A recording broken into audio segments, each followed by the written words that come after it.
You know what's interesting? Andrew Yang apparently wants to do something with MMA. He wants to create new legislation for MMA and have people. I talked about it with Luke Thomas the other day. He wants people in MMA to fall under the Ali Act.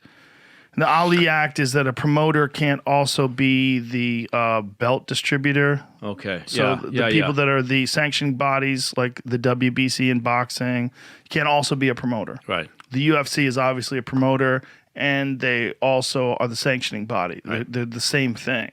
And the Ali Act forbids that for boxing. And he wants the Ali Act to apply to MMA, which is interesting. It's a strange thing for him to pick up and run with. I think he's a big fan. Okay, all right. I think he doesn't like it, and I think he's become very popular inside MMA circles. He has some really good suggestions about cops too. He said I really wholeheartedly agree with this.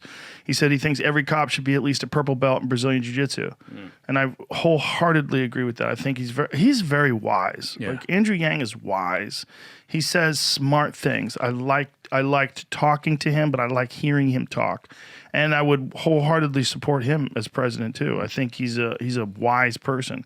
I know a lot of people don't like his idea of universal basic income, but I think this pandemic showed that there's a real need to have at least a backup plan if people can't work. In terms of a crisis, yeah. In They times didn't of a do crisis, anything. yeah. In times of a pandemic, and this will not be our last pandemic. No. You know, hopefully we learn some lessons from it. Put the money in our hands. Put the money in our hands. Put the money in our hands. Put the money in our hands. Can we afford it? Yes. Will it cause inflation? No. Is it awesome? Yes. Is anyone trying to